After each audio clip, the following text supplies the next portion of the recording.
Jadi mungkin dalam kehidupan kita semuanya. Lalu kemudian hadis ini, falam yalbas illa raisama dhanna an qad raqadtu. Kemudian tidak lama kemudian Rasulullah sudah menduga bahwa saya sudah tertidur. Kemudian setelah itu Pak akhadha rida'ahu ruwaidan. Rasulullah menyangka bahwa saya sudah tertidur, kata Aisyah. Tapi ternyata sebetulnya belum tertidur Aisyah. Dan Rasulullah tiba-tiba terbangun, kemudian mengambil kembali selendangnya secara perlahan-lahan, kemudian memakai sandal dengan sangat hati-hati supaya tidak terdengar. Begini bagaimana adab seorang suami ya ketika berada di ruang yang sangat privasi dengan istrinya, kemudian dengan segala kasih sayangnya seorang suami tidak ingin membangunkan istrinya ataupun mengganggu ketika ada aktivitas yang menuntut suaminya untuk keluar meninggalkan kamarnya. Bagaimana di hadis ini jelas disebutkan bagaimana adab Rasulullah SAW meninggalkan istrinya yang beliau mengira dia sudah tertidur padahal belum. Lalu kemudian wanta'ala ruwaidan, kemudian memakai sandal dengan hati-hati, perlahan-lahan, kemudian membuka pintu, wafatahal bab, fakharaj. Kemudian Rasulullah pun keluar dari kamarnya. Summa ajafahu ruwaidan, dan Rasulullah pun menutup pintu dengan perlahan-lahan, dengan hati-hati, hatta ja'al baqi. Kemudian sampai Rasulullah mendatangi pemakaman Baqi. Ini menarik sekali. Jadi Rasulullah pergi tanpa sepengetahuan istrinya, padahal Aisyah saat itu tahu. Lalu kemudian dikuntit oleh Aisyah radhiyallahu taala anha. Kemudian faqama fa'atala al-qiyam. Kemudian Rasulullah SAW tampak, kata Aisyah, berdiri, kemudian memperpanjang waktu berdiri beliau. Kemudian rafa'a yadaihi salasa marrat, kemudian mengangkat kedua tangannya 3 kali. Summan harafa fan haraftu. Kemudian Rasulullah SAW berbelok, aku pun ikut berbelok. Artinya Aisyah mengutit supaya tidak ketahuan oleh suaminya, yaitu Rasulullah SAW. Fa asra'a fa asra'tu. Ketika Rasulullah SAW mempercepat jalannya, Aisyah pun mempercepat jalannya. Faharwala faharwaltu. Kemudian ketika Rasulullah SAW berlari-lari kecil, berlari agak berlangkah, bagaimana seorang ketika melaksanakan sa'i baina Safa wal Marwah, maka aku pun melakukan hal yang sama. Ya. Kemudian fa'ahdara fa'ahdartu. Rasulullah menghentakkan kakinya pun sama. Fasabaqtuhu fadakhaltu.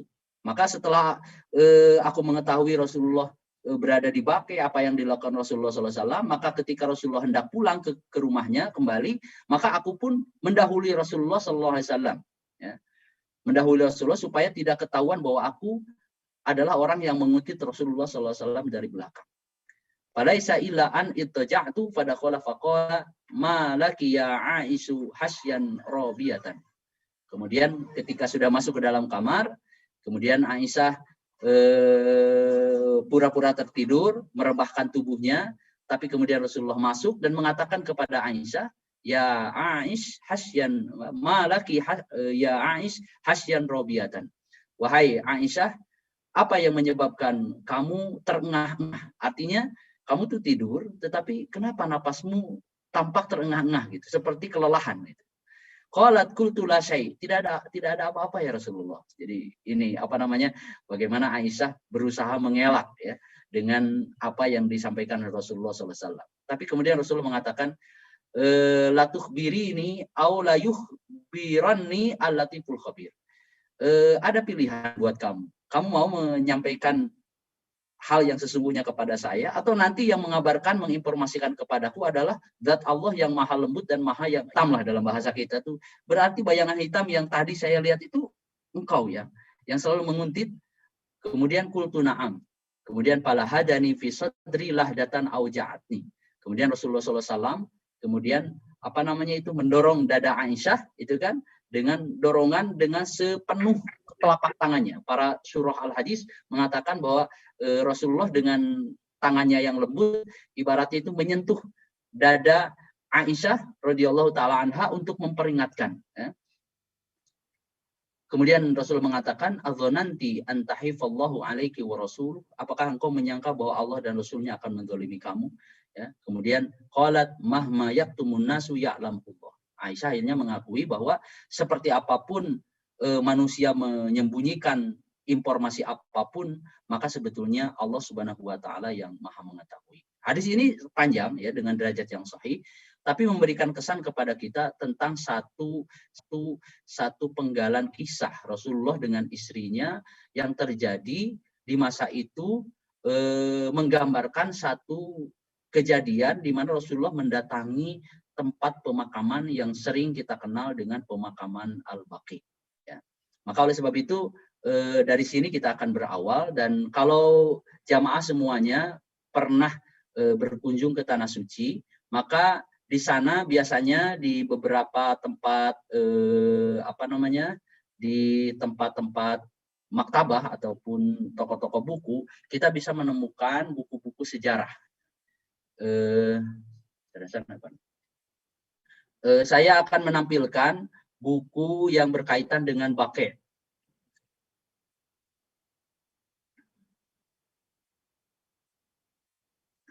Ini buku ini sudah dikenal, tapi minimal saya akan sampaikan kepada para jamaah semuanya bahwa buku ini akan sangat penting bagi kita untuk menambah wawasan kita, menambah keimanan kita, menambah pengetahuan kita seputar pemakaman Al-Baqi'. Saya baca dalam beberapa sumber bahwa disebut Al-Baqi', ya, disebut Al-Baqi' karena memang dia adalah tempat yang memiliki pepohonan. Jadi disebut Al-Baqi' adalah karena tempat itu adalah tempat yang dulunya adalah dipenuhi dengan pepohonan. Kemudian saya akan coba sharekan. Ini ya, Kota Madinah, sebagaimana kita tahu bahwa Kota Madinah itu adalah satu di antara kota yang di zaman Nabi Nuh alaihissalam. Berarti tempat ini adalah tempat yang sangat bersejarah. Dan kalau kita lihat secara tabiat kemanusiaan, bahwa sesungguhnya manusia itu akan sangat senang, akan sangat suka kalau seandainya dia menjaga, merawat peninggalan-peninggalan yang bersejarah. Apalagi peninggalan itu sesuatu yang berkaitan dengan urusan agama, berkaitan dengan urusan akidahnya, maka akan memberikan kesan tersendiri. Maka kepergian para jamaah misalnya ketika melaksanakan ibadah haji ataupun umroh ke Kota Madinah, salah satunya adalah ke Baqi', bukan hanya sekedar untuk menambah wawasan, melihat bahwa ternyata benar adanya pemakaman itu adalah pemakaman yang real, di mana tidak kurang dari 10.000 para sahabat pernah dikuburkan di sana.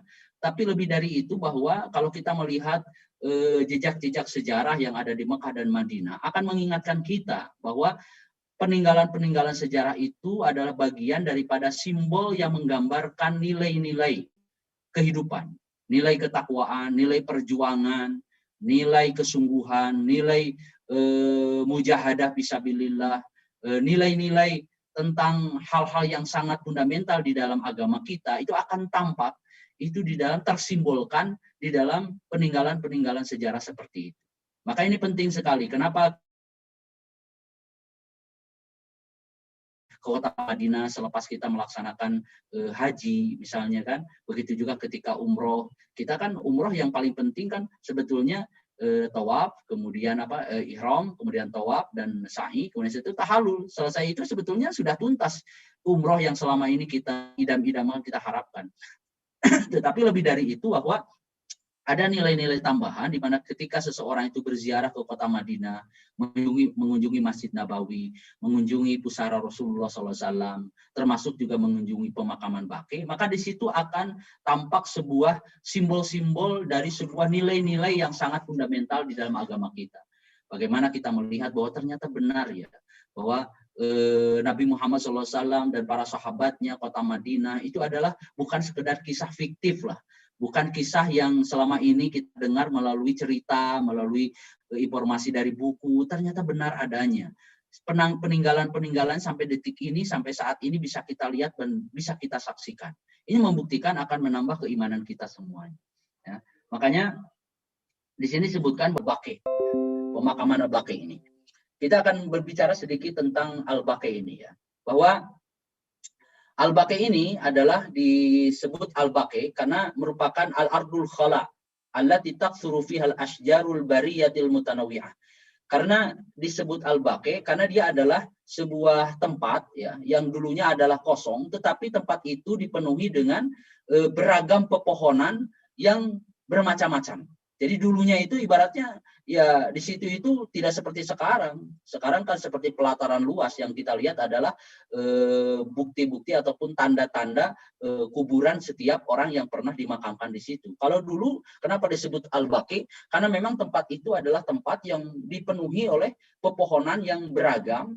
Wa kana yaglibu ala ardil baqi syajarun dzu syaukin. Tetapi di antara pepohonan yang banyak di tempat itu adalah pepohonan yang cirinya adalah memiliki duri. Nah, makanya disebut al-baqi al-gharqad. Yusamma al-gharqad. Lidzalika summiya bi baqi al-gharqad. Makanya kalau ada tempat dipenuhi dengan pepohonan, maka biasanya disebut al-baqi, disebut al-baqi. Maka kalau kita lihat di Madinah itu sebetulnya bukan hanya baqi al-gharqad yang ada.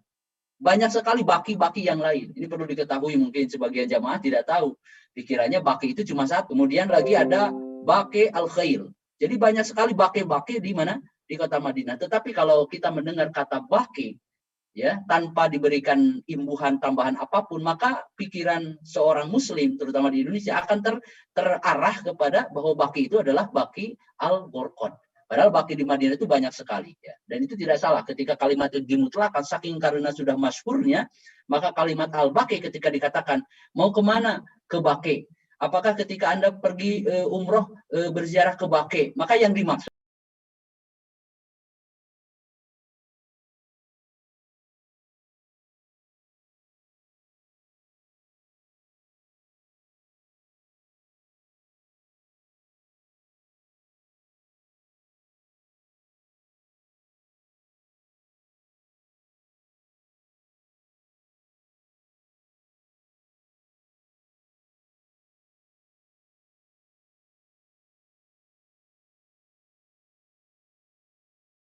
dengan dinding ataupun batas kota Madinah, ya. Maka ketika di abad yang ketiga Hijriah, ya, wajudida iddatu marratin akhiruha fil ahdil Utsmani, terjadi masa pembaharuan ataupun perbaikan, ya, perbaikan baki ini, sehingga di masa kekuasaan Sultan Sulaiman Al-Qanuni dari dinasti Utsmaniyah, maka terjadi renovasi yang besar-besaran. Kemudian setelah terjadi konstelasi politik, keamanan negeri di Saudi Arabia ini sudah tampak sudah semakin kondusif, maka kemudian juga dilakukan beberapa langkah-langkah yang real untuk melakukan perluasan pemakaman baki ini. Maka di sini bisa kita lihat oleh jamaah semuanya bahwa dulu baki ini tidak seperti yang kita lihat sekarang. Kalau dulu maka lalu kemudian setelah Nabi SAW datang hijrah ke kota Yasrib, ya, kemudian berkumpul dengan orang-orang kaum muslimin yang ada di Madinah, maka dimulailah gerakan untuk memakmurkan, ya, ataupun menghidupkan kembali, merawat, menjaga, memelihara kembali warisan sejarah ini, dan dimulai oleh Rasulullah Shallallahu Alaihi Wasallam, di mana baqi ini dijadikan sebagai tempat khusus pemakaman kaum muslimin yang wafat. Jadi sejak zaman Nabi SAW tempat ini menjadi berharga. Jadi dulu sebelum Nabi SAW datang ke kota Madinah, ya, masyarakat Madinah tidak melihat bahwa pemakaman baqi ini adalah tempat yang istimewa, tidak melihat sesuatu yang spesial di tempat itu. Nah, baru setelah Nabi hijrah ke Madinah, tentu saja apa yang ditetapkan oleh Nabi SAW adalah berdasarkan petunjuk Allah Subhanahu Wa Taala, berdasarkan hadis Nabi SAW, umirtu bihadzal maudi. Aku diperintahkan oleh Allah Subhanahu Wa Taala ketika Rasulullah mendatangi baqi, kemudian Rasulullah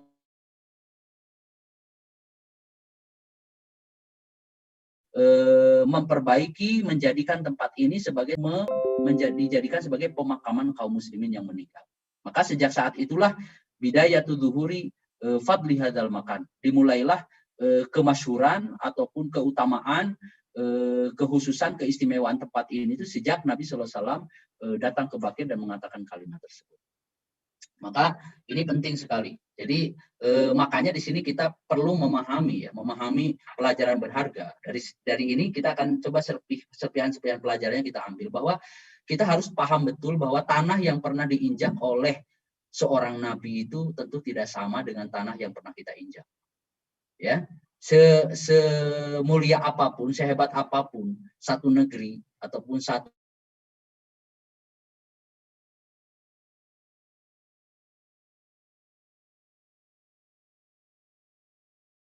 Madinah, maka disitulah kita kenapa memiliki perhatian besar ya terhadap kota Madinah, karena tanah itu adalah tanah yang betul-betul muqaddasah. Maka disebut apa namanya itu ardul muqaddasah, itu tanah yang disucikan karena telapak dan jejak kehidupan Nabi pernah ada di situ. Ini yang menjadi mulia, menjadi berharga ya. Makanya kalau kita lihat di masjid di sekitar Madinah itu banyak sekali masjid-masjid, misalnya ada Masjid Qomul Salam. Maka kota Madinah ini dilacak sedemikian rupa sehingga tempat-tempat yang pernah dipakai sholat oleh Nabi, apakah itu rumah, apakah itu kebun, apakah itu misalnya pokoknya tempat apapun yang pernah dijadikan tempat sujud oleh Nabi dipakai sholat, maka kemudian beliau membangunkan masjid di situ. Maka jangan aneh kalau kita melihat ada Masjid Al-Qumamah, ada Masjid Abu Bakar Siddiq, ada Masjid Ali bin Abi Thalib, ya kan, banyak sekali masjid Bilal dan sebagainya. Ini tempat yang dijadikan sebagai yang pernah diinjak dan bahkan istimewanya dipakai sholat oleh Nabi Sallallahu Alaihi Wasallam. Ya. Kemudian setelah tempat ini menjadi istimewa, setelah dikhususkan oleh Nabi sebagai tempat pemakaman oleh kaum muslimin, maka di tahun kedua Hijriah, ya, pada Ghazwati Badar, setelah terjadinya peperangan Badar, ada seorang sahabat yang wafat. Seorang sahabat ini bernama Utsman Ibnu Maz'un. Utsman Ibnu Maz'un ini wafat ketika setelah terjadinya perang Badar. Kemudian Nabi SAW memerintahkan kepada para sahabat an yudfana fil baqi, bahwa Utsman Ibnu Maz'un ini supaya dikebumikan ataupun dikuburkan di Baqi. Makanya para ahli sejarah di sini banyak yang mengatakan bahwa orang yang pertama kali dimakamkan di pemakaman Baqi adalah sahabat yang bernama Utsman Ibnu Maz'un. Ya, Utsman bin Maz'un ini adalah orang pertama. Wa qama Nabi sallallahu alaihi wasallam ala qabrihi summa talaba hajaran wa wada'aha 'ala al-qabr. Kemudian fasu'ila an dzalika faqala ata'allamu bihi qabru akhi wa adfinu ilaihi man mata min ahli. Kemudian Nabi sallallahu alaihi wasallam ketika Utsman bin Maz'un ini dikuburkan, maka Nabi Sallallahu Alaihi Wasallam mengambil sebuah batu, kemudian meletakkannya di atas kuburan Utsman bin Maz'un. Kemudian ditanyakan oleh para sahabat, kenapa Anda melakukan hal seperti itu? Nabi mengatakan, ata'allamu bihi qabru akhi. Aku ingin memberikan tanda, memberikan ciri, ya kan, bagi kuburan saudaraku ini. Kemudian dan akan aku kuburkan siapapun di antara keluargaku yang meninggal. Makanya kita melihat di kuburan Baqi ini adalah bahwa banyak sekali para sahabat, terutama adalah keluarga dari Ahlul Bait Nabi Sallallahu Alaihi Wasallam, baik itu paman dan bibi Rasulullah Sallallahu Alaihi Wasallam, kemudian istri-istri Rasulullah Sallallahu Alaihi Wasallam. Nanti kita akan lihat serentetan nama-nama para sahabat, keluarga-keluarga Nabi yang dikuburkan di situ. Dikuburkan di pemakaman Baqi, ya, bersamaan dengan orang pertama yang dikuburkan di situ bernama sahabat mulia Utsman Ibnu Maz'un radhiyallahu taala anhu. Begitulah pemakaman Baqi menjadi spesial di hati kaum muslimin sejak saat itu. Bahkan setiap kali ada orang yang meninggal, maka selalu bertanya kepada Rasulullah SAW, di mana ya Rasulullah yang jenazah ini harus dikuburkan? Maka Rasulullah SAW mengatakan, inda farotina Utsman ibn Maz'un. Kuburkan dekat dengan kuburan orang yang sudah mendahului kita, yaitu Utsman bin Maz'un. Maka kita lihat bagaimana kuburan itu di Baqi tidak berjauhan. Maka wahakadha sorol Baqi al-maqbarah al-amah lil muslimin, ya, menjadi kuburan yang spesial bagi kaum muslimin. Ya. Kemudian berikutnya, kemudian ketika terjadi fitnah di zaman Khalifah Utsman bin Affan, sehingga lam yastati al-muslimun dafnahu fil Baqi wa innama ab'aduhu ila makani syarqil Baqi. Ketika terjadi fitnah di masa Khalifah Utsman, kita sudah tahu bagaimana peristiwa itu terjadi. Maka saat itu ada kondisi di mana kaum muslimin tidak lagi bisa menguburkan jenazah yang meninggal itu dipakai, tetapi agak dijauhkan sedikit dari bake, ya, ke sebelah timur bake. Ya, disebut dengan tempat ini namanya Hasu Kaukab.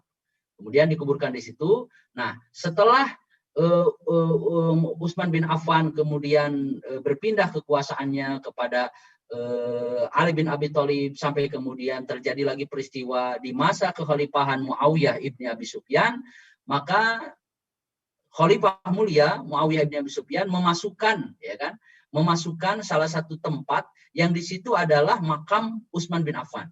Sebetulnya makam Utsman bin Affan kalau kita lihat sekarang kan sudah berada di wilayah pemakaman Baqi yang sudah mengalami tausiah ataupun perluasan. Dulunya makam Utsman bin Affan itu adalah sebuah kebun. Ketika dia dikuburkan di situ belum masuk dalam wilayah Baqi. Maka ketika Khalifah Muawiyah bin Abi Sufyan ini memangku kekhalifahan, maka beliau memperluas Baqi sampai menyentuh kebun yang di situ ada makamnya Utsman bin Affan radhiyallahu taala anhu. Maka kita lihat bagaimana perluasan demi perluasan terjadi dengan pergantian kepemimpinan dari khalifah ke khalifah yang satu. Maka ini semuanya menjadi bukti bahwa sebetulnya kalau kita lihat dalam sejarah yang asli, sejarah yang sesungguhnya, Baqi itu tidak seluas sekarang. Baqi ini sudah mengalami perluasan yang cukup panjang sejarahnya, sehingga dengan itu kita bisa melihat bagaimana luas Baqi saat ini sudah begitu luas sekali, ya. Kemudian setelah itu bahkan di masa kerajaan Saudi Arabia, terutama di masa Raja Malik Faisal, itu terjadi juga tausiah, ya, sehingga makam Baqi ini terus mengalami perluasan sampai ke arah sebelah timur. Saya akan masuk ke bagian berikutnya adalah kemudian ini perluasan yang terjadi di masa raja-raja Saudi Arabia. Saya akan masuk ke adabnu fil baqi wafadlu. Kemudian keutamaan orang yang meninggal di Baqi. Kemudian keutamaan juga orang yang dikebumikan atau dikuburkan di Baqi. Warodat hadis iddah tubayyinu fadlal mauti fil Madinah. Banyak sekali hadis-hadis yang menjelaskan keutamaan orang yang wafat di Madinah. Kemudian syukur-syukur keutamanya akan lebih kalau diwafatkan di pemakaman Baqi. Ya.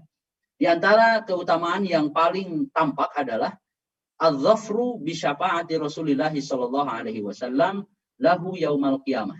Siapapun yang meninggal di Madinah dan kemudian dimakamkan di pemakaman Baqi, maka keutamanya adalah dia akan mendapatkan syafaat dari Nabi Shallallahu Alaihi Wasallam pada hari kiamat. Kama rawa Abdullah ibni Umar radhiyallahu taala anhu maqal qala Rasulullah Shallallahu Alaihi Wasallam man istata'a an yamuta fil Madinah falyamut fa inni ashfa'u liman yamutu biha. Barang siapa yang mampu untuk meninggal di Madinah, maka wafatlah di Madinah. Kata Nabi Shallallahu Alaihi Wasallam fa inni ashfa'u liman yamutu biha. Karena aku memberikan jaminan akan memberikan syafaat kepada orang yang wafat di kota Madinah. Subhanallah. Mendapatkan syafaat Nabi itu kan bukan satu hal yang ringan. Namanya syafaat itu ya. Syafaat itu artinya kan syaf'un itu menggenapkan. Di tengah banyaknya kekurangan kita, kealfaan kita, kesilapan kita, betapa kita butuh syafaat dari Nabi Shallallahu Alaihi Wasallam. Dan syafaat itulah yang akan menggenapkan ibaratnya, ya kan, menyempurnakan, ya kan, kekurangan-kekurangan kita. Dengan itulah syafaat itu akan mengangkat. Bagi orang yang sudah sudah masuk ke dalam neraka dengan syafaat Nabi Shallallahu Alaihi Wasallam kelak, ia akan dikeluarkan. Bahkan dalam hadis disebutkan ketika orang-orang ahli neraka sudah menjadi fahman, hatta sor fahman, sudah menjadi kerak yang menghitam, tapi dengan syafaat Nabi Shallallahu Alaihi Wasallam dia ditakdirkan Allah bisa dikeluarkan dari dalam neraka dan bisa masuk dalam surga. Begitu juga orang yang sudah berada di dalam surga pun bisa berhak mendapatkan syafaat. Caranya bagaimana? Caranya adalah kalau misalnya dia mendapatkan kedudukan surga di level tertentu dengan syafaat Nabi SAW, dia derajatnya menjadi naik ke level yang lebih tinggi. Jadi syafaat itu bukan hanya bagi orang-orang yang sudah menjadi penduduk neraka, tapi bagi ahli surga pun dia berhak mendapatkan syafaat Nabi SAW. Yaitu dengan cara apa? Naiknya derajat dia di sisi Allah dan di surga yang dia tinggali ke derajat yang lebih tinggi. Yang kedua, adzafru bidu'ai Rasulullah sallallahu alaihi wasallam wastighfari wa sholatihi alaihi. Orang yang meninggal dan dikuburkan di pemakaman Baqi adalah orang yang akan mendapatkan kemuliaan dengan doa Nabi sallallahu alaihi wasallam, pengampunan yang disampaikan oleh Nabi kepada Allah Subhanahu wa taala, dan permohonan rahmat ya oleh Nabi sallallahu alaihi wasallam, kama rawat as-sayyidatu Aisyah radhiyallahu taala anha. Karena Rasulullah sallallahu alaihi wasallam kullama kana lailatuha min Rasulillah sallallahu alaihi wasallam yakhruju min akhiril laili ilal baqi. Nabi itu ketika kalau malam yang di situ adalah bagian giliran Nabi tidur bersama aku, kata Aisyah, ya, maka Rasulullah seringkali keluar di penghujung malam, ya, di penghujung malam. Artinya mungkin waktu sebelum subuh, di saat-saat sepertiga malam Nabi keluar menuju pemakaman Baqi, kemudian mengatakan assalamualaikum dara qaumin mu'minin wa wa atakum ma tu'aduna qadan muajjalun wa inna insyaallahu bikum lahiqun Allahumma ighfir li ahli Baqi al-ghurqad. Nabi keluar dengan mengatakan keselamatan bagi kalian wahai dara qaumin mu'minin, ya, penghuni kaum mukminin yang menghuni dar ini, ya, maksudnya adalah pemakaman ini, didoakan oleh Nabi sallallahu alaihi wasallam, telah datang kepada kalian apa yang dijanjikan kepada kalian, dan insya Allah kami semuanya akan menyusul kalian. Ini doa yang disampaikan oleh Nabi sallallahu alaihi wasallam, sehingga Nabi mengatakan Allahumma ighfir li ahlil Baqi. Ya Allah, ampunilah bagi seluruh penduduk Baqi yang sudah meninggal. Ya, ini didoakan oleh Nabi sallallahu alaihi wasallam. Bahkan di dalam hadis yang lain disebutkan yub'asu aminan yaumal qiyamah. Orang yang dimakamkan di pemakaman Baqi akan dibangkitkan pada hari kiamat dalam keadaan aman. Man mata bi ahadil haramaini bu'isa aminan yaumal qiyamah. Nabi menjanjikan barang siapa yang meninggal di salah satu dua tanah haram, Makkah dan Madinah, maka akan dibangkitkan pada hari kiamat itu dalam keadaan aman. Subhanallah, ini keutamaan-keutamaan yang memberikan gambaran kepada kita bahwa jejak sejarah ini memberikan kesan kepada kita. Ya tentu sebetulnya pelajarannya adalah kematian itu Allah yang Maha tahu. Kita kan tidak tahu. Walaupun kita bisa berharap, berdoa, ya Allah, seandainya Engkau menakdirkan aku wafat di kota Madinah, sungguh sebuah keistimewaan. Tapi jika pun tidak, maka kita tidak perlu berkecil hati, ya. Karena Allah tentu berhak memberikan keistimewaan kepada siapapun di antara hamba-hamba yang Dia kehendaki. Tapi sebetulnya kematian itu secara umum, secara mainstream, dimanapun kita berada, di tempat manapun, kuncinya satu saja. Sebagaimana sering kita sampaikan di saat kita sholat, sebagian saudara kita ada yang membaca, misalnya ketika doa iftitahnya adalah inna sholati wa nusuki wa mahyaya wa mamati lillahi rabbil alamin, ya kan? Sesungguhnya sholatku, inna sholati wa nusuki, ibadahku, wa mahyaya wa mamati, hidup dan matiku hanya untuk Allah Subhanahu wa taala, ya kan? Kemudian di ayat Al-Qur'an disebutkan wala tamutunna illa wa antum muslimun. Yang penting kita meninggalkan dunia ini dengan segala hiruk pikuknya dalam keadaan kita ini statusnya sebagai orang muslim, orang mukmin. Itu saja yang kita pegang, ya kan? Karena para ulama sering mengatakan al-mautu wahid wa asbabuhu mukhtalifatun. Mati itu ya satu, mati itu. Tapi sebabnya saja yang berbeda-beda, ya kan? Ada orang yang mati karena penyakit, ada orang yang meninggal karena ini dan itu. Ya, sekian banyak rahasia Tuhan. Yang penting ketika kita meninggalkan dunia ini, kita ibaratnya adalah orang yang betul-betul bisa menjaga status kita sebagai seorang muslim. Nah, maka bagi kita tentu kematian ini adalah bagian pelajaran yang penting. Makanya tema ini saya sengaja angkat untuk mengingatkan kepada kita. Bukan sekedar kita, jadi tahu ternyata maksudnya Baqi itu artinya begitu, keutamaannya seperti, bukan sekedar itu saja. Tapi yang terpenting bagaimana mengingatkan kita tentang perjalanan terakhir kita. Karena siapapun kita, siapapun para jamaah, status sosialnya di tengah masyarakat seperti apa, maka sebetulnya ringkasan kehidupan, khulasatul hayat itu hanya 3 saja. Seperti yang disebutkan Allah di dalam Al-Quran. Ya kan? Minha khalaqnakum wa fiha nu'idukum wa nukhrijukum taratan ukhra wa minha nukhrijukum taratan ukhra. Kita ini berasal dari tanah, kemudian akan dikembalikan ke dalam tanah, dan dari tanah pula kita. Ya Nabi, para sahabat harusnya kalau kematian itu dibuat pilih kasih oleh Allah Subhanahu wa taala, mereka yang seharusnya lebih layak untuk tinggal lebih lama di dunia ini. Tapi faktanya kita membuktikan bagaimana kita melihat, menonton, menyaksikan pemakaman Baqi ini dipenuhi tidak kurang dari 10.000 sahabat dimakamkan di situ. Padahal mereka adalah orang-orang yang paling mulia, orang-orang yang hidup sejaman dengan Nabi Shallallahu Alaihi Wasallam, yang memiliki keutamaan yang dekat dengan Allah Subhanahu Wa Taala. Tetapi itulah kematian menjadi catatan penting bahwa dia tidak akan pernah pilih kasih, ya kan? La yuhabi ahadan min ibadillah. Dia tidak akan pilih kasih, akan menyasar siapapun. Ya, Nabi sehebat apapun, semulia apapun, beliau adalah manusia. Sebagaimana disebutkan Allah, Kul innama ana basyarum mislukum. Katakanlah sesungguhnya aku ini adalah manusia. Ya, seperti apapun Nabi. Para sahabat yang mulia ridwanullahi alaihim ajmain juga sama-sama manusia, apalagi seperti kita. Maka tentu pelajaran yang paling penting adalah bagaimana kita mengambil pelajaran tentang persiapan kita untuk menjemput kematian yang akan datang secara tiba-tiba, tanpa harus menunggu apakah kita siap ataupun belum. Tanpa harus menunggu orang muda, orang tua, apakah masih anak-anak, masih muda belia, kematian akan datang secara tiba-tiba tanpa bisa diundurkan dan tanpa bisa dimajukan. Inilah rahasia kehidupan penting sebetulnya. Makanya saya secara pribadi kalau berkunjung ke kota Madinah itu, di antara tempat yang sangat-sangat berkesan itu adalah Baqi Al-Gharqad. Itu tempat yang kalau saya lihat itu subhanallah, apalagi kalau kita baca sejarah, subhanallah, ya, bagaimana sahabat dulu itu dengan segala peristiwa-peristiwa yang melampaui kehidupan mereka, ternyata pada akhirnya mereka saat ini yang tersisa kita bisa hanya melihat pusara-pusara mereka, orang-orang mulia yang terhormat di sisi Allah dan di tengah manusia, ya kan?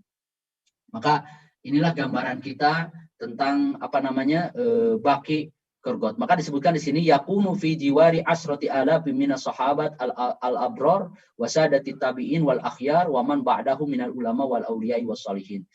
Di dalamnya, di pemakaman ini, ya kan, tidak kurang daripada 10.000 sahabat, orang-orang yang baik, orang-orang yang istimewa, ya, para tokoh tabi'in, orang-orang yang terpilih, dan para ulama yang setelahnya dari kalangan para auliaillah, para wali-wali Allah dan orang-orang yang soleh, sudah banyak dikebumikan di pemakaman Gharqad. Salah satunya adalah Al-Imam Malik bin Anas, ya kan, Imam Darul Hijrah dengan gurunya Al-Imam Nafi juga dikuburkan di situ, ya. Wa mimma yadullu ala fadlil Baqi aidan qaulu alaihi salatu wasalam li Muqais binti Mihsan radhiyallahu taala anha. Rasulullah mengatakan kepada siapa ini? Kepada Ummu Qais tentang pemakaman Baqi Al-Gharqad ini adalah bahwa kelak akan dibangkitkan dari dari pemakaman Baqi ini adalah 70.000 orang yang sudah meninggal pada hari kiamat, ala suratil qamar lailatul badr, di mana wajah mereka memancarkan cahaya seperti bulan di bulan purnama. Yadkhulunal jannata bighairi hisab, ya kan? Mereka masuk ke dalam surga tanpa hisaban.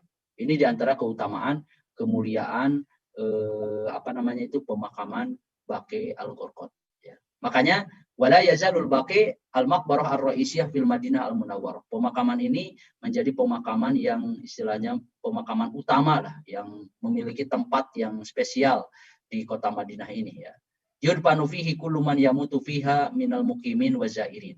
Siapapun yang meninggal di kota Madinah biasanya dikuburkan di kota Gharqad, di pemakaman Baqi ini, supaya menjadi bukti kepada kita semuanya bahwa pemakaman ini menjadi tempat yang sangat spesial. Di antara para sahabat yang dimakamkan di sini ternyata bisa kita rilis, ya, datanya. Ternyata para ahli sejarah membuktikan, ya, dufina fil Baqi adadun kabirun minas sahabatil kiram. Jumlahnya banyak sekali, kan.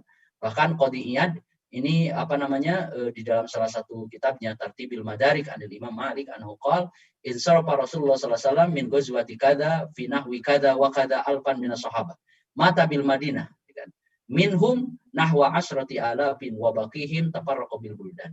Kata Qadhinya dikatakan dulu Nabi SAW pergi keluar untuk berperang, ya kan, dengan membawa pasukan yang jumlahnya ribuan, banyak sekali. Kemudian di antara mereka itu tidak kurang dari 10.000 mereka meninggal di Madinah. Ya, kalau meninggal di Madinah berarti kebanyakan mayoritas mereka adalah dimakamkan di Gharqad ini.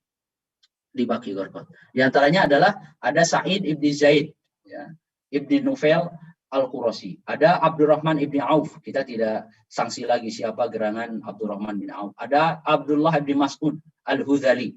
Kemudian ada lagi Abdullah ibni Abi Bakar As-Siddiq, ya, putra daripada Abu Bakar As-Siddiq. Kemudian ada Ubay bin Ka'ab, seorang ahlul Quran juga, ya. Ubay bin Ka'ab yang mengimami salat tarawih di masa Umar, ya, salat tarawih pertama dengan cara dan bentuk secara berjamaah seperti yang kita lihat ini. Orang pertama yang mengimaminya adalah siapa? Ubay bin Ka'ab, ya kan? Makanya Umar mengatakan nikmatul bid'atu hadihi, sebaik-baiknya perbuatan ataupun yang dianggap bid'ah adalah bid'ah ini. Artinya salat tarawih yang dilakukan tidak seperti yang dilakukan sejak zaman Nabi SAW ketika dilakukan secara sendiri-sendiri. Ketika di zaman Umar dengan imamnya adalah Ubay bin Ka'ab, kemudian dikumpulkan dengan cara berjamaah seperti yang kita lihat sekarang, walaupun jumlahnya tentu beda-beda, maka beliau adalah sebagai imam pertama salat tarawih. Ini perlu dicatat. Ini ternyata pemakamannya ada di Baqi. Ya. Ada lagi misalnya siapa? Usaid ibni Hudair. Kemudian ada Usama bin Zaid, ya, putranya daripada Zaid bin Harisah. Usama bin Zaid adalah panglima pasukan yang usianya masih sangat muda, yang pernah diutus oleh Nabi Shallallahu Alaihi Wasallam untuk memerangi kota pasukan Romawi. Tetapi pasukan itu Nabi SAW keburu wafat, baru ditunaikan amanah dan pesan itu di masa kekhalifahan Abu Bakar As-Siddiq radhiyallahu taala anhu. Ada lagi tokoh yang tidak kalah pentingnya, ada Jabir ibni Abdullah, seorang sahabat yang sangat-sangat hebat, sahabat yang pejuang yang hebat, sampai ketika beliau wafat, ya kan, beliau wafat di medan di medan pertempuran. Beliau juga termasuk orang yang dimakamkan di tanah Baqi.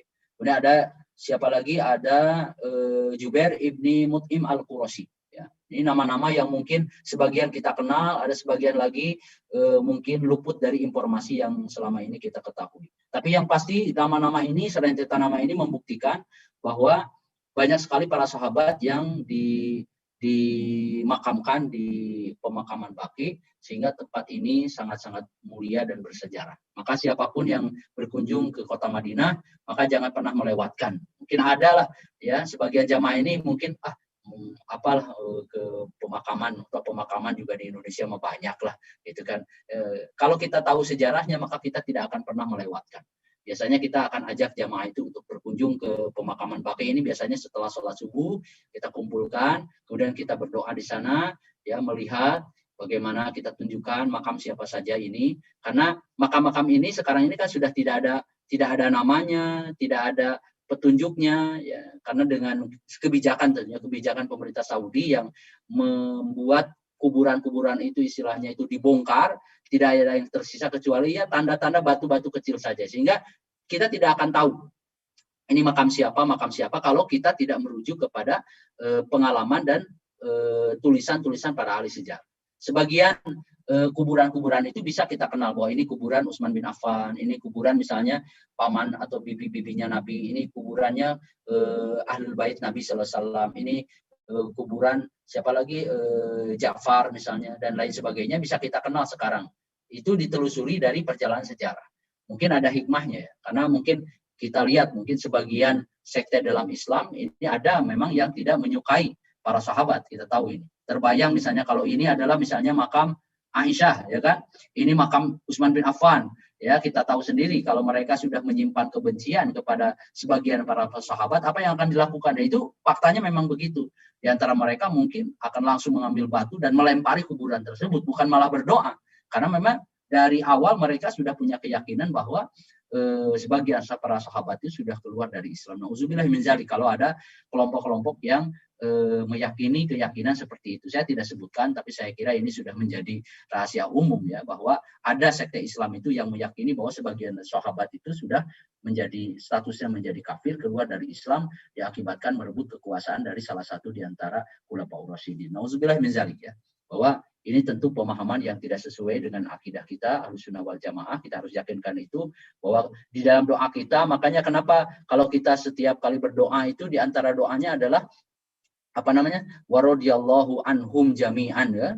anis sahabati ajmain wa khulafai rasyidin Abi Bakrin wa Umar wa Utsman wa Ali wa anis sahabati ajmain wa tabi'in wa tabi'ihim bi ihsanin ila yaumidin. Kita doakan itu semuanya sahabat, membuktikan bahwa kita ini ingin membedakan dengan mereka, dengan sekte-sekte Islam, sebagian kelompok yang menganggap bahwa kebanyakan para sahabat ini sudah keluar dari Islam. Nauzubillah min dzalik. Kita di antara bukti keimanan kita adalah kita at-taradhi bis sahabah, yaitu selalu mengucapkan doa semoga Allah meridhoi para sahabat ridwanullahi alaihim ajmain, ya. Kita tidak memisahkan mereka selama mereka adalah statusnya adalah sahabat, beriman kepada Nabi dan wafat dalam keadaan iman, melihat peristiwa Nabi SAW, semuanya adalah bagian dari perjalanan sejarah. Di antaranya adalah kubur banati Rasulillah, yaitu kuburan putri-putri Rasulullah SAW. Ada Sayyidah Ummu Kulsum, ada Sayyidah Ruqayyah, ada Sayyidah Zainab radhiyallahu taala anhunna jami'an, ya kan? Ini kuburan-kuburan putri-putri Nabi SAW. Kemudian juga ada kubur ahli baiti Rasulullah SAW. Ada pemakaman daripada ahlul bait keluarga Nabi. Siapa mereka itu? Ada Sayyidatu Fatimah Zahra. Ada putri yang paling dicintai oleh Nabi SAW, yaitu Fatimah. Ya, Fatimah ini adalah putri Rasulullah SAW yang terakhir wafat. Di antara sekian banyak putra-putra dan putri-putri Nabi SAW yang menemani Rasulullah sampai Rasulullah wafat, tinggal siapa? Yaitu Fatimah Az-Zahra saja. Sampai dalam kisah kita tahu betul bagaimana sejarahnya sangat heroik, sangat berkesan sekali bahwa ketika Rasulullah SAW hendak meninggalkan dunia ini, maka kemudian Fatimah menangisi kondisi ayahandanya yang akan pergi meninggalkan dunia ini.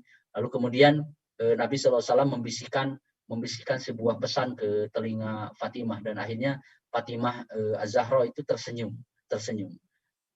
Rahasia ini tidak terbongkar dan tidak disampaikan oleh Fatimah kecuali setelah Rasulullah SAW wafat. Dan faktanya kalau kita lihat tentang sejarah ataupun tentang hadis yang menjelaskan bahwa Fatimah menceritakan apa sebetulnya yang dibisikkan oleh Nabi SAW kepada telinganya, ternyata riwayat itu datang dari siapa? Datang dari Aisyah radhiyallahu taala anha. Maka ini membuktikan kalau orang mengatakan bahwa naudzubillah ya, Aisyah ini adalah perempuan yang durhaka, perempuan yang subhanallah lah, pokoknya tidak layak disematkan kepada istri Nabi SAW. Ya, kita akan melihat dari riwayat hadisnya bahwa ternyata salah satu riwayat yang mengabarkan bagaimana Fatimah radhiyallahu taala anha menyampaikan pesan apa yang disampaikan oleh ayahandanya sebelum meninggal itu ternyata diriwayatkan oleh Aisyah. Kalau Aisyah ini tidak punya hati yang bersih, tidak punya keluasan hati, saya yakin dia tidak akan mau mengabarkan berita itu. Dan Fatimah pun tidak akan mau mengabarkan kepada Aisyah. Di sini kita melihat bahwa ada hubungan kedekatan, keeratan yang sangat dekat antara siapa? Antara putri Nabi Fatimah dengan siapa? Dengan ibu tirinya. Kalau kita anggap kan Aisyah itu adalah istri Nabi SAW, tetapi bukan ibu daripada Fatimah, karena ibu Fatimah adalah Khadijah radhiyallahu taala anha. Tapi kita melihat dari hadis itu ternyata Aisyah yang mengabarkan berita kepada kita. Sampai detik ini kita tahu ternyata apa yang pernah dibisikkan oleh Nabi kepada Fatimah adalah berita penting. Di antaranya adalah bahwa kata Nabi SAW, wahai Fatimah, engkau adalah orang pertama dari ahli baitku yang akan menyusul aku. Maka dengan itulah Fatimah menjadi berbahagia, tersenyum. Kalau kita kira-kira ya, kalau dikabarkan oleh ayah kita yang akan meninggalkan dunia, misalnya kamu orang pertama yang akan menyusul abah, mungkin kita akan kaget, embung abah we ti payun. Kita akan kaget. Kenapa demikian? Ya karena beda iman, beda ilmu. Justru Nabi ketika mengabarkan kepada Fatimah, Fatimah menjadi bahagia, menjadi tersenyum. Walaupun kabarnya itu ya adalah kabar tentang orang paling pertama yang akan menyusul aku setelah aku adalah engkau. Dan faktanya sejarah membuktikan hanya terpaut 6 bulan saja setelah Nabi wafat, Fatimah pun meninggalkan dunia. Ini membuktikan bahwa betapa kisah-kisah penggalan kisah ini membuktikan kepada kita bahwa Baqi al-Gharqad ini memberikan kesan dan sejarah yang sangat panjang sekali. Di antara ahli bait yang dimakamkan di situ ada Al-Abbas ibni Abdul Muthalib, kemudian ada Al-Hasan ibni Ali, ya, cucu dari Rasulullah SAW. Ada Zainul Abidin ibn Husain, Muhammad Al-Baqir, ada Ja'far As-Sadiq, dan masih banyak lagi keluarga Rasulullah SAW yang diwakafkan di situ. Kemudian lagi kubur zaujati Nabi Rasulullah SAW. Ada kuburan-kuburan istri-istri Nabi. Coba bayangkan. Bagaimana tidak mulia tempat ini coba. ya. Ada Sayyidah Aisyah, ada Sayyidah Saudah binti Zam'ah, ada Hafsah binti Umar, ada Zainab binti Khuzaimah, ada Ummu Salamah, ada Juwairiyah, ada Ummu Habibah, ada Sofiyah, ada Zainab binti Jahash. Semuanya ternyata ke-9 istri Nabi itu makamnya adalah di pemakaman Baqi. Maka saya doakan secara khusus mudah-mudahan siapapun yang punya niat yang kuat untuk bisa berkunjung ke Tanah Suci, kita doakan bersama mudah-mudahan saudara kita yang belum diberikan kesempatan, mudah-mudahan Allah memberikan jalan rezeki. Walaupun di masa pandemi ini orang mungkin kadang berpikir kecil kemungkinan saya bisa berangkat, tapi tidak demikian dengan kehendak Allah. Ya, tidak ada yang bisa menghalangi kehendak Allah kalau takdirnya, kehendaknya sudah berjalan dalam ketetapan dalam kehidupan kita menjadi takdir Allah, tidak ada yang mustahil, semuanya akan sangat mungkin.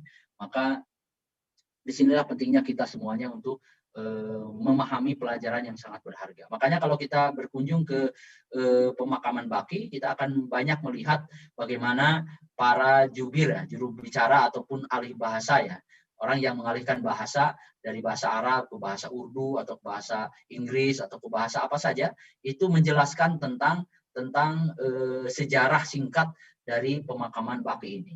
Ini mungkin semangatnya adalah bagaimana pemerintah Saudi Arabia ingin supaya sejarah itu tidak hilang. Tentu bagi kita tidak cukup dari satu sumber saja. Kita perlu bisa membaca. Alangkah baiknya kalau jamaah itu kalau sebelum pergi itu, yang paling penting di zaman sekarang sebelum pergi umroh itu bukan hanya manasik sebetulnya. Manasik itu yang berkaitan dengan tata cara ibadah, tapi nilai-nilai sejarahnya penting sekali. Karena bisa jadi orang yang mungkin tidak mengenal sejarah sama sekali datang ke sana mungkin akan menggerutu lah. Ngapain saya jauh-jauh dari tanah air hanya untuk melihat pekuburan yang rata saja, tidak ada apa-apanya, ya kan? Kalau tidak mengingat dan tidak mengenal sejarah, tentu kita akan tidak tahu nilainya. Sama seperti anak kecil, ya, tidak bisa membedakan uang 100.000 dengan permen. Dia akan memilih permen daripada uang 100.000. Begitu juga kita sebagai orang yang sudah misalnya diundang menjadi tamu Allah Subhanahu Wa Taala, kita dianjurkan untuk senantiasa memahami. Ini salah satu kuburan sahabat mulia yaitu Uqail ibni Abi Thalib. Ya. Ini kuburan Uqail ibni Abi Thalib.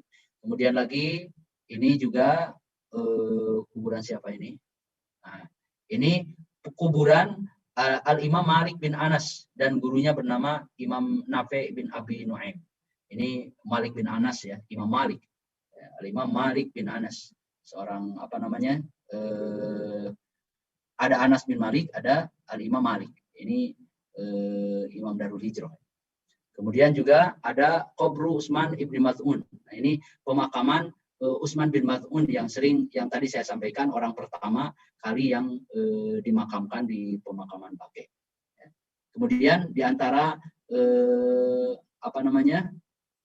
orang-orang yang dimakamkan bersama beliau ada Ibrahim ibni Nabi SAW, jadi putra laki-laki Nabi SAW, Ibrahim. Ya, putra kalau tidak salah dari istri Nabi, dari Maria Al-Qibtiyah. Kemudian ada lagi Abdurrahman bin Auf dan lain sebagainya. Izin 3 menit lagi, Ustaz. Oke. Ya, saya kira perjalanan sejarah kita menyasar nilai-nilai ataupun situs-situs sejarah di Kota Madinah, salah satunya Baqi ini memberikan kesan penting buat kita semuanya bahwa akhir perjalanan kita tentu akan berakhir ke tempat ini. Ini tempat peristirahatan kita yang terakhir, maka mudah-mudahan kita menjadi bukan orang yang tertidur. Karena para orang sebutkan annasu niyamun fa idza matu intabahu.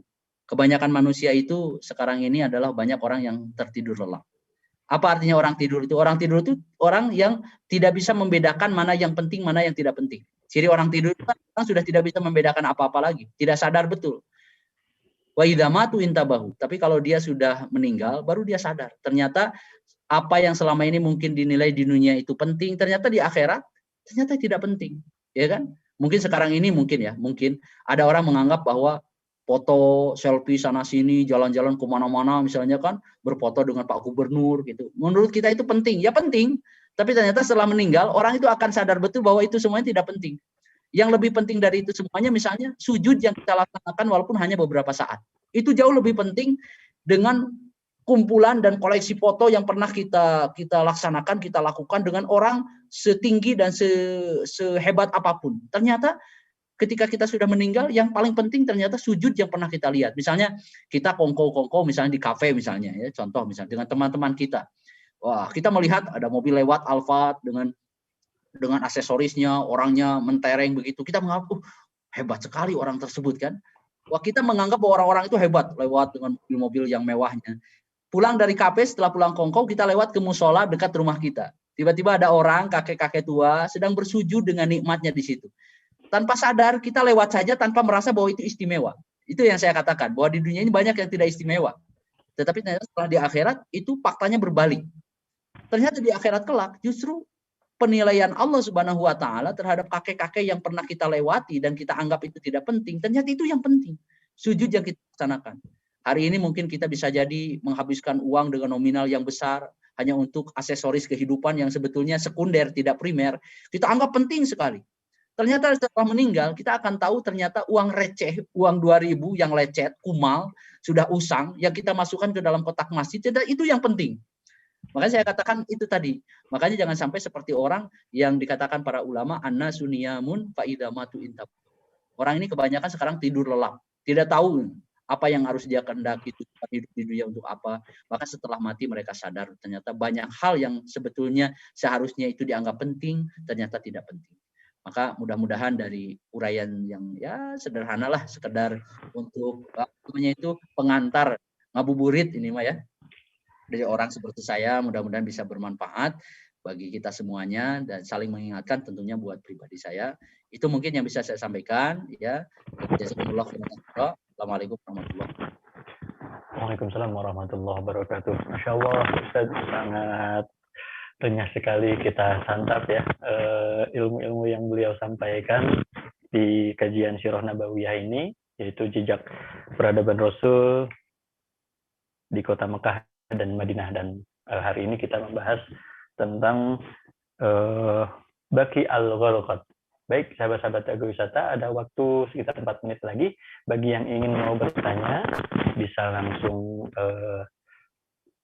hidupkan audionya atau via melalui chat, boleh, silakan.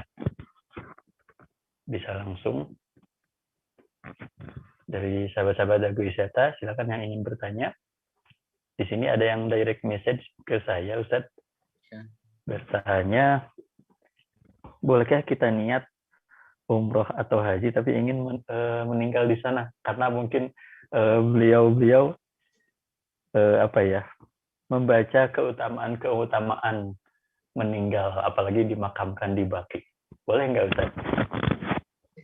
Iya, saya kira sebagai orang Muslim tentu boleh kita berangan-angan, bercita-cita seandainya Allah mewafatkan kita, mewafatkan di tempat yang mulia. Sebagaimana kan kita sering berdoa kan, dalam ajaran kita kalau kita berdoa kan sebetulnya bukan hanya tempat, kadang waktu, kondisi. Misalnya dalam doa itu ada doa yang mengatakan Allahumma amitna mitatan sawiyatan. Ya Allah, wafatkan aku dengan mati yang wajar. Kan sebetulnya yang kita doakan itu kondisi mati itu kan. Tapi juga kita tidak salah meminta doa di tempat yang mulia. Kan sama saja misalnya kita saat ini berdoa nih, ya Allah, kalau Engkau berkenan mewafatkan aku kapan saja, izinkan Engkau cabut nyawaku di saat aku sudah siap. Kan boleh saja, tidak salah. Wafatkan aku di saat misalnya kondisi saya, spiritual saya sedang betul-betul di atas puncak. Di saat ketika sudah tidak ada lagi hubungan yang harus saya tunaikan, amanah-amanah supaya semuanya tuntas secara manusiawi. Kan boleh saja. Apalagi kita berdoa meminta sesuatu yang sudah dinakdirkan. Barang siapa yang mampu untuk meninggal di kota Madinah, maka silakan saja. Karena keutamanya sudah jelas. Bagi saya tidak. Beda ya, meminta diwafatkan di kota Madinah dengan orang yang putus asa ya. Beda. Kalau orang putus asa itu ya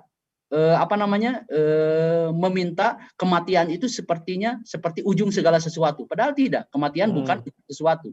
Bedakan antara keputusasaan, doa keputusasaan dengan doa. Makanya dalam doa itu sering kita diajarkan oleh Nabi SAW, Allahumma tawafani in kanatil wafatu, Allahumma ahini in kanatil hayatu khairan li. Wa amitni wa tawaffani in kanatil wafatu khairan. Ya Allah, seandainya hidup menurut engkau ini bagiku adalah maslahat, maka hidupkan aku dengan umur yang panjang, barokah, bermanfaat buat orang lain.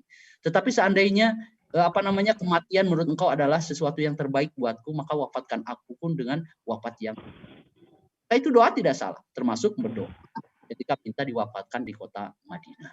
Wallahu a'lam bishawab. Baik. Masya Allah. Baik, dan yang bertanya sudah terjawab ya. Ada satu lagi izin Ustaz. Ya. Dari Ibu Eni Nuraini. Masya Allah, jazakallah khairan katsiran. Ustaz izin bertanya, bolehkah sebenarnya perempuan berziarah ke kuburan? Karena pernah baca buku katanya kalau aurat akhwat itu kelihatan oleh ahli kubur. Apakah benar? Dan bolehkah menabung untuk masa depan? Karena kita akan tidak tahu mana ajal duluan atau tujuan kita. Ya. Itu Ustaz. Ya. Berarti ada dua pertanyaan ya. Pertanyaan pertama adalah bolehkah perempuan berziarah kuburan, ya kan? Ya, dengan keumuman hadis, ya kan? Nabi pernah mengatakan dalam hadis sahihnya, nahaitukum an ziyaratil kubur, ya kan? Fazuruha. Aku pernah melarang kalian semuanya menziarahi kuburan, tapi sekarang ini berziarahlah. Hadis itu konteksnya adalah larangan itu berlaku, sebagian ulama mengatakan hadis itu larangan itu berlaku ketika kekhawatiran tentang keimanan seseorang yang mungkin saat itu masih baru memeluk agama Islam, khawatir tradisi-tradisi Arab yang pernah tumbuh dan berakar di dalam sanubari masyarakat Arab saat itu terulang.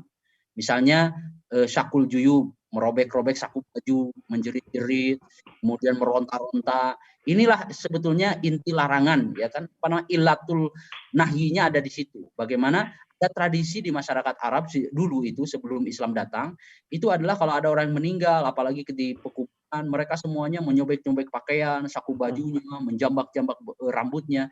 Ini tradisi sangat tidak layak. Maka larangan itu diberlakukan oleh Nabi SAW. Tapi kemudian di saat yang sama Rasulullah SAW memerintahkan untuk menziarahi. Artinya apa? Bahwa ziarah itu bagi perempuan sebetulnya sebagian ulama juga memandang silahkan. Tentu dengan syarat. Syaratnya adalah tentu dengan menjaga adab-adab dan etika-etika yang seharusnya dijaga. Misalnya, ya kan, tidak boleh ketika misalnya perempuan yang menziarahi kuburan itu meronta-ronta, menjerit, menangis-nangis, ya kan? Kemudian menjaga dari hiruk pikuk, campur aduk antara laki-laki dan perempuan, menjaga adab, menutup aurat dan lain sebagainya. Selama, kalau saya berpandangan ya, sebagian ulama mengatakan seperti itu, andainya adab-adab itu dijaga dengan sebaik-baiknya, maka berziarah ke kuburan itu tidak mengapa, diboleh. Karena intinya adalah kalau kita lihat ada semacam irisan yang sama yang dibutuhkan baik laki-laki maupun perempuan. Laki-laki dan perempuan sama-sama membutuhkan sebuah pelajaran dari kematian. Apakah laki-laki saja yang membutuhkan pelajaran kematian? Bukan hanya laki-laki, tapi perempuan juga membutuhkan. Bisa jadi laki-laki dan perempuan sama butuhnya terhadap kebutuhan mengambil pelajaran. Karena tidak ada lagi nasihat yang terbaik, kata Nabi SAW, ya kan? Yang paling baik, seperti apapun seorang orator berbicara di atas mimbar, yang paling baik adalah nasihat kematian. Ya kan? Khairu wa'izin itu adalah kematian. Kita melihat kematian sudah runtuh semuanya.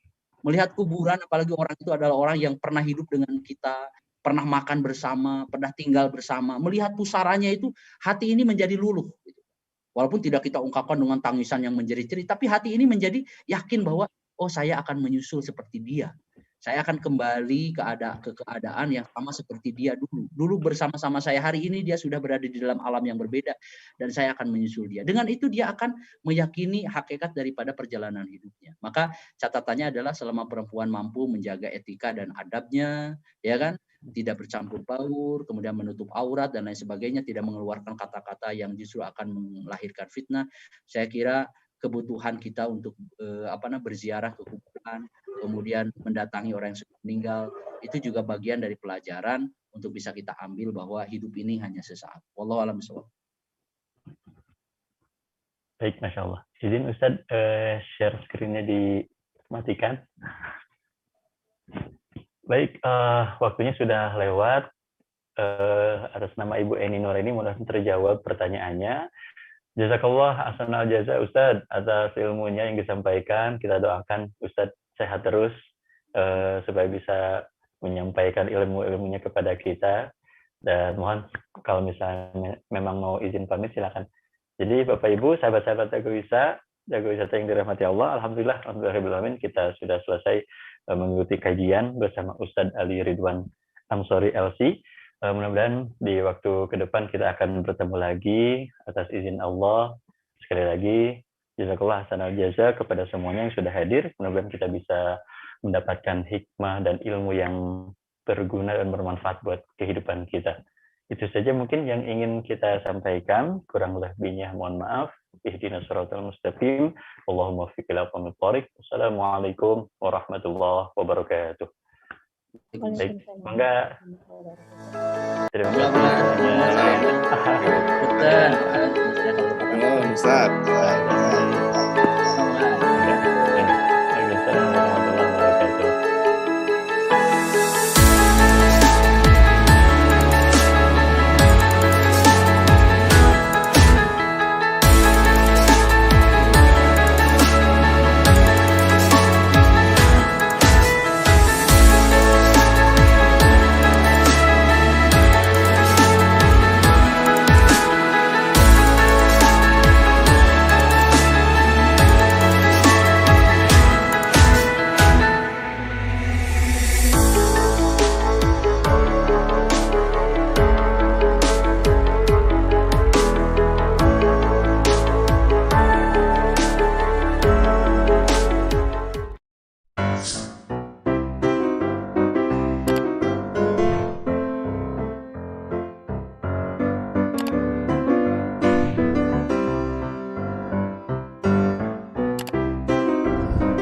Nahala Goldie, madu gamat berhadiah cerpen.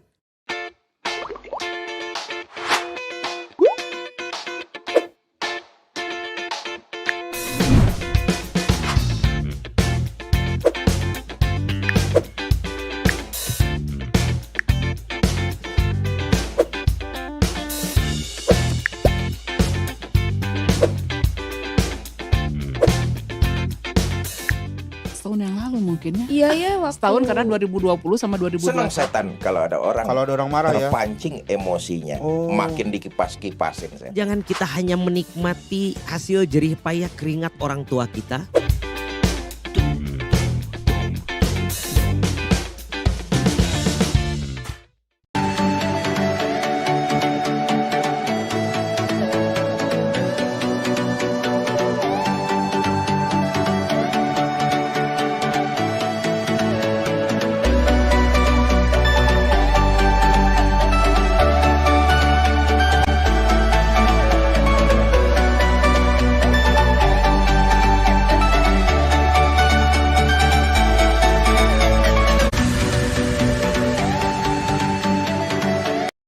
Waktu muda jadi rebutan, ketika tua makin dicari. Benda apa itu gerangan? Itulah madu Nahala Goldie. Nahala Goldie memperkenalkan madu hitam pahit Gamat Gold. Madu Nahala Goldie bisa dikonsumsi langsung atau dilarutkan pada air hangat. Dengan kandungan ekstrak gamat emas, sambiloto, habatus sauda, daun insulin, dan propolis trigona. Manfaatnya memelihara kesehatan, meningkatkan imunitas, dan meningkatkan stamina. Di setiap kemasan terdapat cerpen. Kumpulkan semua cerpennya dan dapatkan hadiah di bawah ini. Madu hitam pahit Gamat Gold dari Nahala Goldie.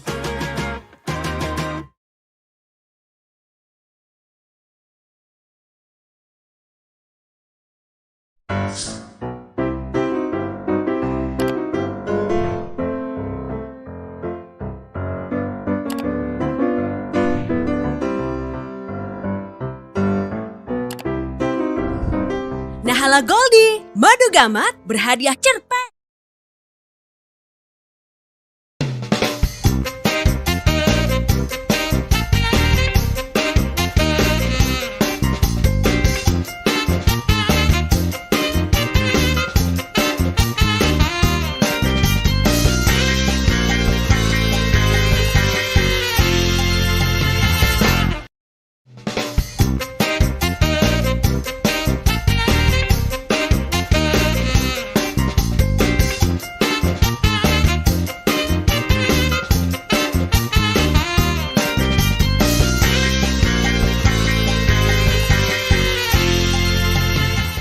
Waktu muda jadi rebutan, ketika tua makin dicari. Benda apa itu gerangan? Itulah madu Nahala Goldie.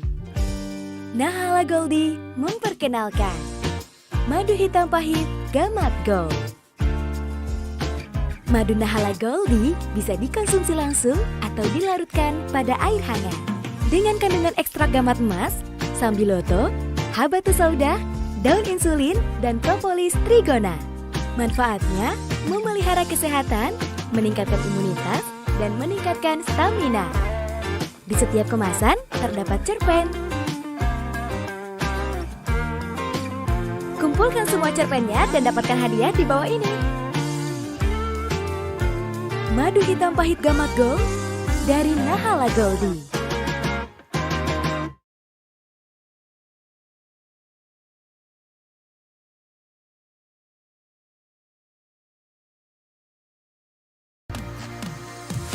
Colago, minuman serbuk rasa coklat.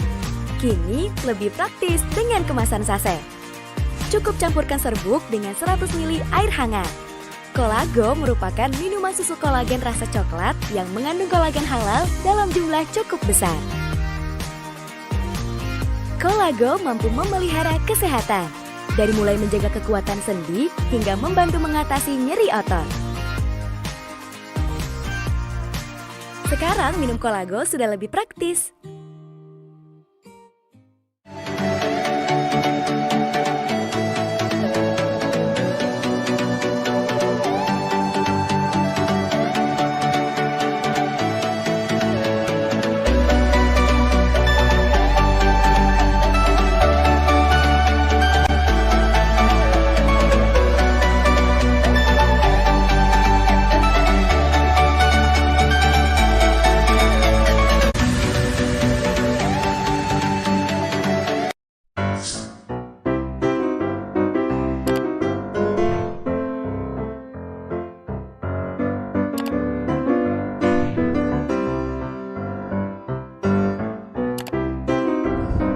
Nahala Goldie, madu Gamat berhadiah cerpen.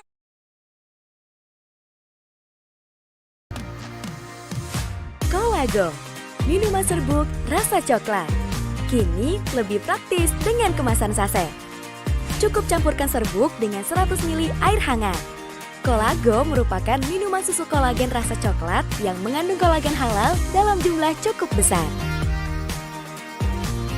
Colago mampu memelihara kesehatan, dari mulai menjaga kekuatan sendi hingga membantu mengatasi nyeri otot. Sekarang minum Colago sudah lebih praktis.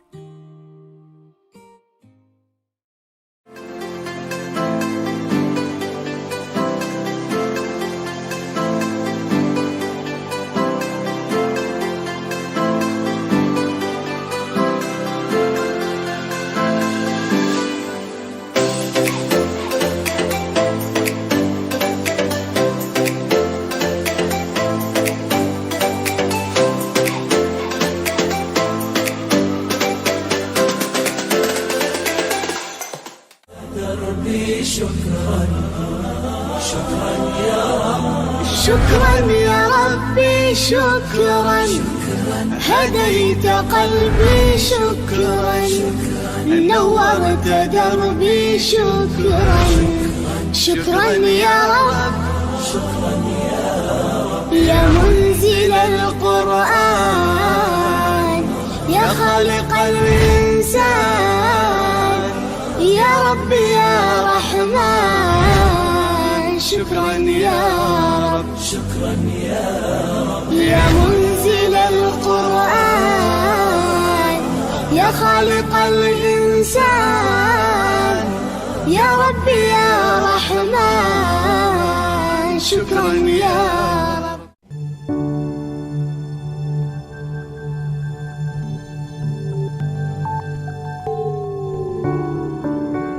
Welcome to a world of comfort with our first-class 180-degree flat bed seats on board the Boeing 777-300ER. Now flying non-stop to London, Washington, New York and Los Angeles. Saudia, Welcome to your world.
As I look to nature's beauty, dazzled am I, knowing everything calls on you, the Lord Most High.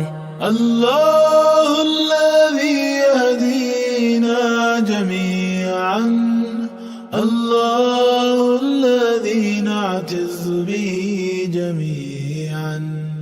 Allah